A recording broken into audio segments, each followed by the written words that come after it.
Assalamualaikum warahmatullahi wabarakatuh. Berjumpa lagi bersama saya di channel Bayu Airbrush Lur. Gimana kabarnya? Tentunya dulur-dulur selalu jaga kesehatan dan jangan selalu jaga image ya Lur ya. Oke.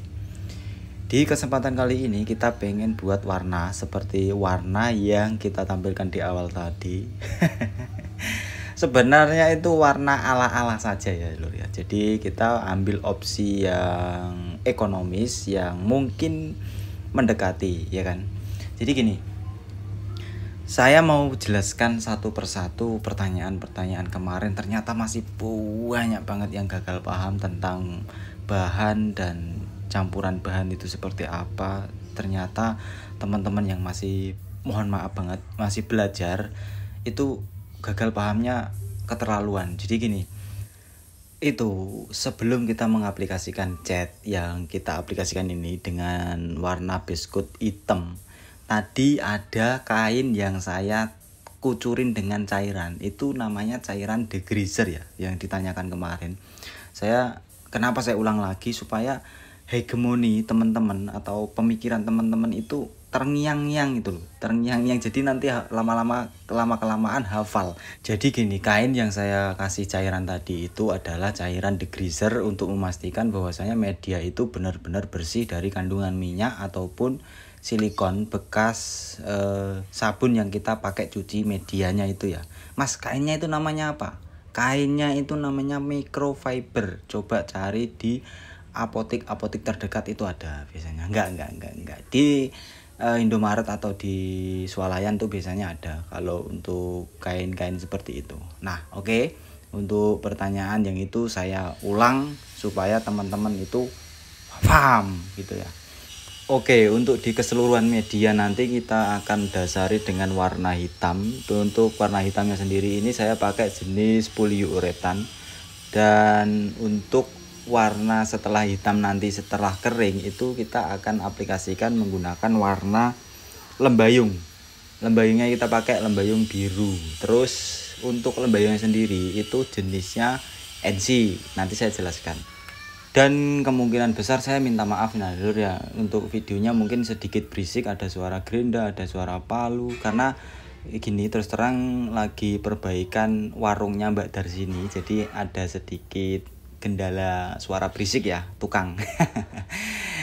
Oke Lur, setelah warna hitamnya nanti ini sudah kita aplikasikan semua, terus kita kasih jeda 20 menit karena jenisnya itu poliuretan seperti yang saya bilang. Kalau kita pakai jenis PU itu tidak perlu memakan waktu yang lama untuk tingkat atau untuk sesi pengeringannya. Nah, untuk langkah selanjutnya setelah warna hitamnya kering, kita akan aplikasikan menggunakan warna lembayung biru. Nah, untuk warna lembayung birunya sendiri saya pakai jenis NC.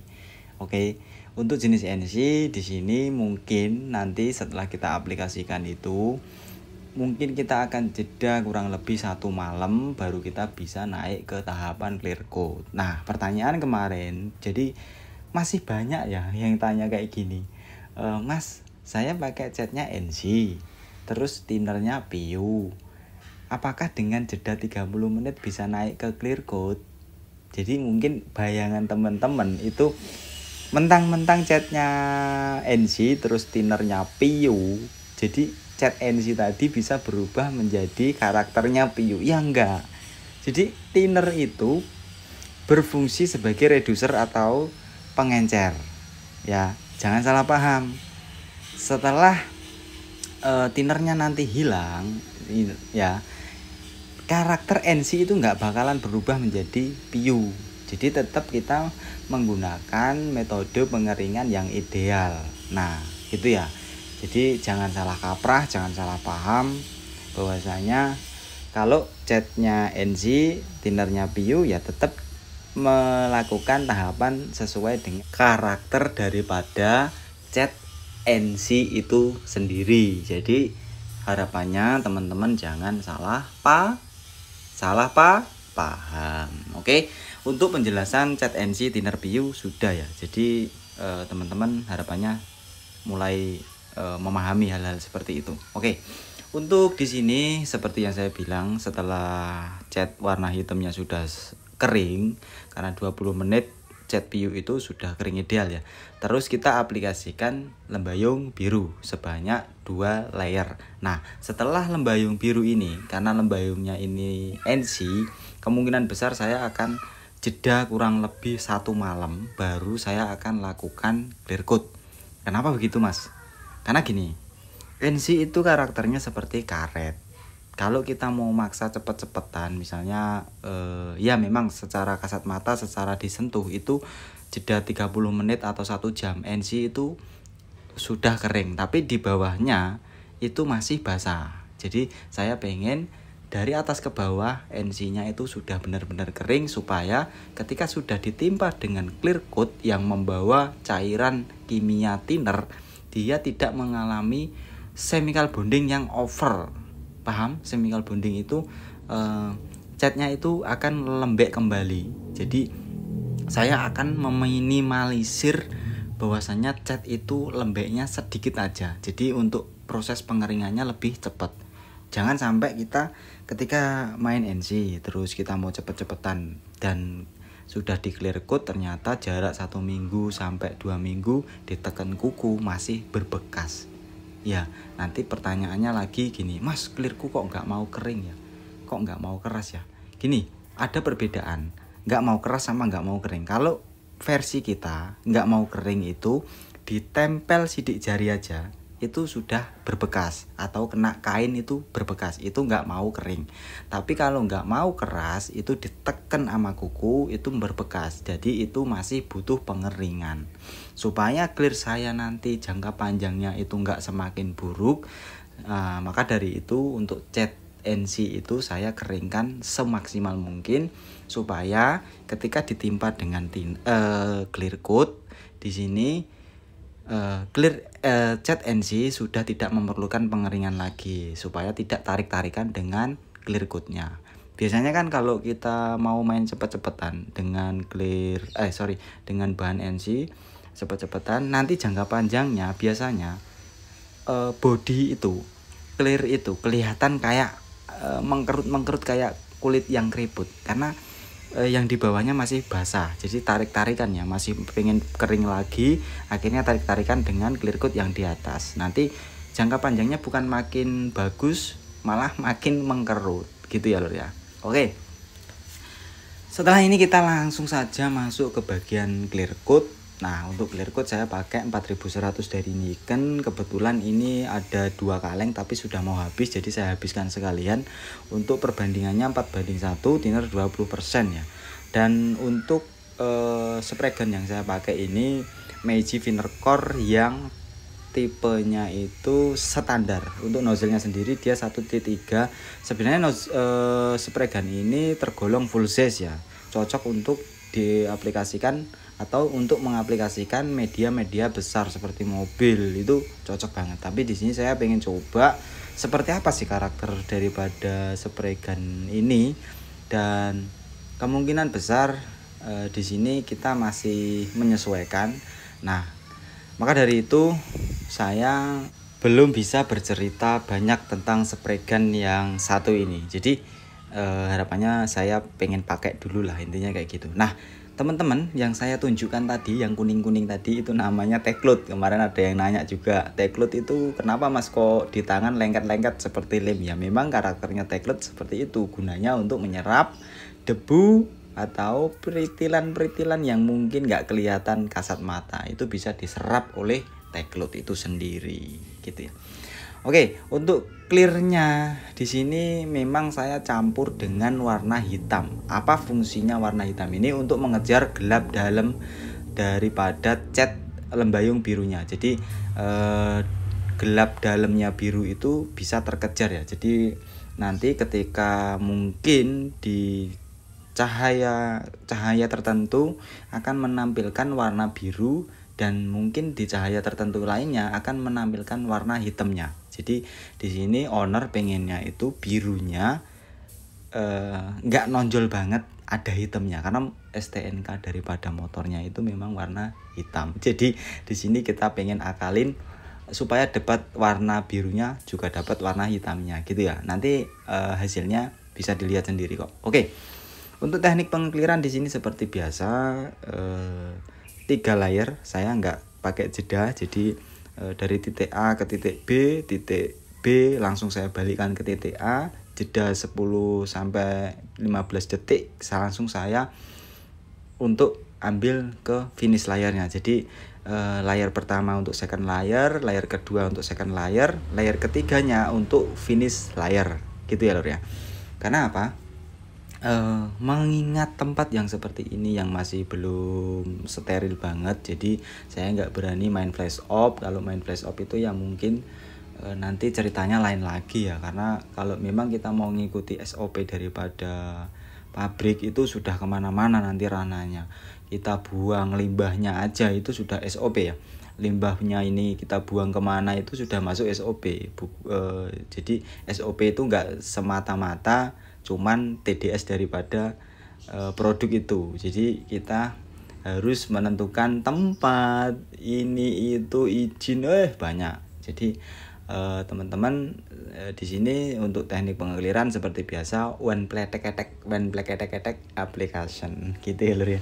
Oke, untuk teknik pengekliran di sini untuk overlap saya bikin rapet, terus untuk ritme saya cepetin karena mengingat spray gunnya ini sedikit responnya cepet ya, deres ya. Jadi kalau kita main utuk-utuk jendit-jendit atau mode kuro atau mode lambat, nah akhir yang akan kita dapat bukannya kinclong malah meler semua. Jadi untuk ritme saya cepetin, jarak konsisten di bawah 12 saya pakai ini ya, tergolong dekat. Untuk overlap saya rapetin. Dengan dekatnya jarak yang kita pakai, kita akan dapetin droplet yang ideal. Jadi akan sangat membantu sesi flow time. Kenapa begitu?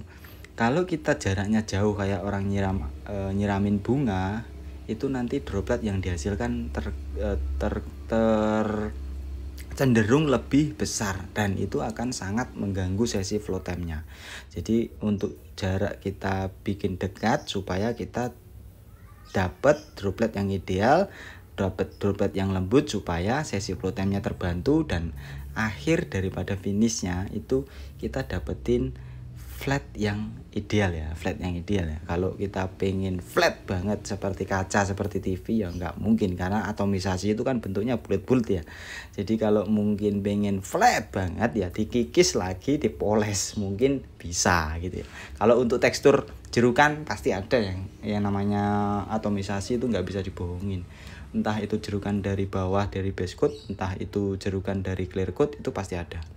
Oke. Di sini untuk clear coat kita sudah selesai seperti biasa, kita simpan di sini dan kemungkinan besar besok kita akan review lagi menunggu siang harinya karena ini masih basah banget, nggak mungkin kita mau pamerin apa yang mau dipamerin, orang disentuh aja nggak bisa mau dipamerin. Oke, kita tunggu untuk keesokan harinya aja.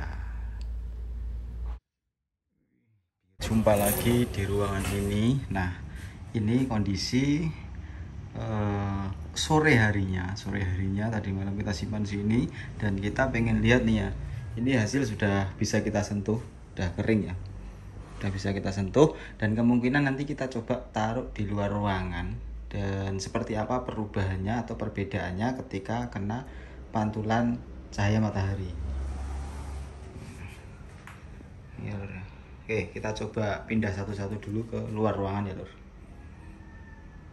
Oke ya lur, kita coba bawa keluar ruangan untuk hasilnya karena kita pengen lihat hasilnya. Kita bawa ke luar ruangan dengan pencahayaan matahari seperti apa. Untuk hasilnya seperti ini. Ketika kita di luar ruangan, dia lebih menampakkan tekstur hitamnya ya. Karena kita pengen tahu nih, jadi kita harus reviewnya itu di siang hari dan malam hari. Jadi kemungkinan setelah kita review di siang hari nanti ini, kita akan tunggu sampai malam nanti kita akan review lagi untuk perubahan atau perbedaannya seperti apa, biar teman-teman kalau pengen nyoba sudah tahu ya. Jadi ketika di siang hari seperti ini, kalau di malam hari seperti nanti kita tunggu gitu ya. Dan untuk hasil clear coatnya, walaupun kita nggak pakai clear coat murni dan ini kita campuri dengan warna hitam, dia tidak mengalami absorb atau drop ya. Jadi untuk glass finishnya kita masih dapat. Oke, kemungkinan besar kita akan tunggu sampai nanti malam, dan ini masih panas banget lur. Jadi kita tunggu, nanti kita ketemu di malam harinya. Oke, semoga nanti kita mendapatkan perbedaan lagi di situ. Dan untuk sementara siang hari seperti ini. Oke lur, terima kasih ya. Kita tunggu sampai malam hari nanti.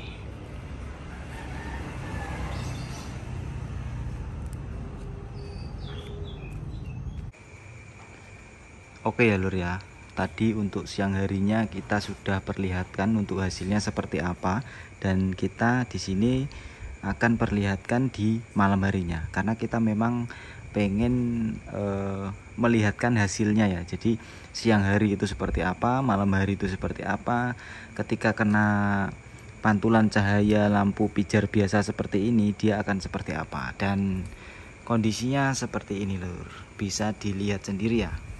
Untuk biru dalamnya dia masih dapat, terus tekstur hitamnya ketika di bagian yang tidak terkena pantulan cahaya dia akan masih menampilkan warna hitamnya, dan untuk yang pantulan yang terkena pantulan cahaya dia akan muncul biru dalamnya. Weh, ngeri lur. Itu hasilnya seperti ini. Gitu ya lur. Jadi ya ini cocok untuk teman-teman yang pengen punya tampilan gelap tapi di dalamnya ada birunya, gitu ya lur ya. Lur, mungkin nanti ini kita akan pindah di ruangan yang ada lampu neonnya lur ya. Oke, kita akan pindah lagi ke ruangan yang ada lampu neonnya.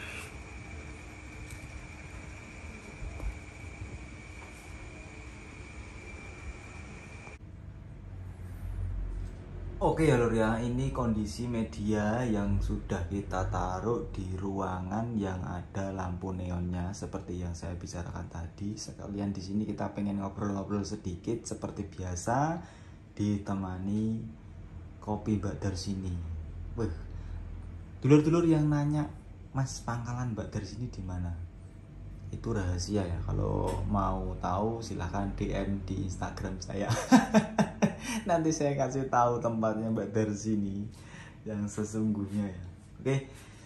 Untuk hasilnya seperti ini. Hasil clear coatnya juga seperti ini, dinilai sendiri, dan warna yang dihasilkan ketika di lampu neon. Tadi kan lampu pijar biasa, lampu neonnya seperti ini. Warnanya dia tetap ada hitamnya, ada birunya. Jadi kelihatan mewah ya lur ya. Oke. Kamera kita taruh sini dulu, kita ngobrol-ngobrol sebentar biar kita akrab ya lur ya, biar nggak ada yang sentimen gitu. Sambil menikmati kopi Mbak Darsini, pas susunya Mbak Darsini, pas susunya. Nah, oke. Di sini kita kopi Mbak Darsini, terus ada sos juga kita nikmati biar gak grogi ya. Jadi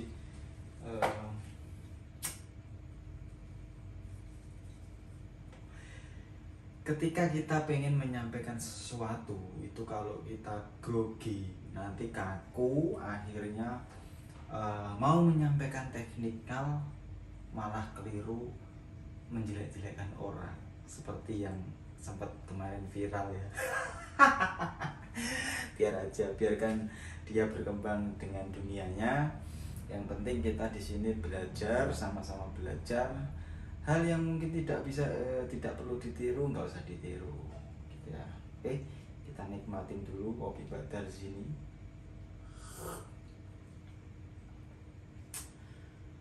Pas susunya, mantap memang. Oke, ini media kondisinya itu belum saya apa-apain ya. Jadi ini masih ada beberapa titik-titik kotoran, itu perlu kita koreksi lagi. Karena di sini kita pengen nampilin hasil daripada warna yang kita buat tadi sama tampilan clear coat yang kita aplikasikan menggunakan Magic Winner Core ya.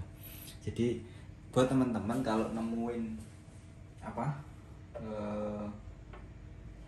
clear yang responnya tergolong cepat, itu jangan main mode puro. Mode puro itu misalnya gini contohnya kan banyak ya yang lagi viral di sana, nembaknya gini cepret, jadi model kayak nggak jalan nih.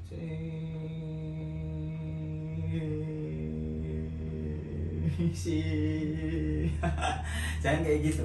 Jadi misalnya ini ya, kita mulai dari titik A di sini, titik B di sini, kita main di sini, balikin lagi ke sana, atau enggak dari sini lagi ke sini, jadi rapi gitu ya, ritmenya cepet, overlapnya rapi, terus jaraknya konsisten. Walaupun jaraknya tergolong deket, tapi kalau hempasan kita itu cepet, otomatis droplet yang akan nempel di media berkurang. Jadi maksudnya bukan berkurang terbuang, bukan. Jadi beda halnya kalau kita pelan itu kan ngumpul ya, droplet itu ngumpul, jadi terlalu tebel film yang dihasilkan, nanti langsung ketebelan, akhirnya meler, terus popping, buih, itu banyak ya lur. Tapi kalau kita mode jepret, otomatis dropletnya itu nggak ngumpul di tempat satu titik, jadi tersebar gitu. Terus gini, saya mau ulas lagi, ketika teman-teman kan sering dapetin model-model seperti model seperti ini, cekungan dalam itu biasanya kalau kita ngambil clear coat-nya salah, itu biasanya kayak gini. Misalnya dilawan seperti ini, biasanya di bagian sini, di bagian cekungan ini itu kena overspray, nanti akibatnya ada jerukannya gede. Nah, triknya itu kita lihat seratnya ini, serat daripada nutnya ini. Jadi misalnya mulai dari sini, jepret ke sana ya. Jadi nutnya ini diikuti lur, jangan dilawan gini. Kalau dilawan gini biasanya jarak antara jarak sini sama sini kan beda ya. Jadi nanti mantul, akhirnya overspray-nya nempel di bagian-bagian yang mungkin gak terjangkau. Jadi nanti ada efek kayak jerukan gede-gede itu padahal overspray. Oke, itu mungkin trik singkat dari saya. Semoga videonya bermanfaat. Jangan lupa tetap jaga kesehatan, jangan jaga image ya. Oke, saya akhiri, saya pamit undur diri. Thank you for watching. Jangan lupa saya nantikan di warung Mbak Dar sini, kita ngopi bareng. Assalamualaikum warahmatullahi wabarakatuh.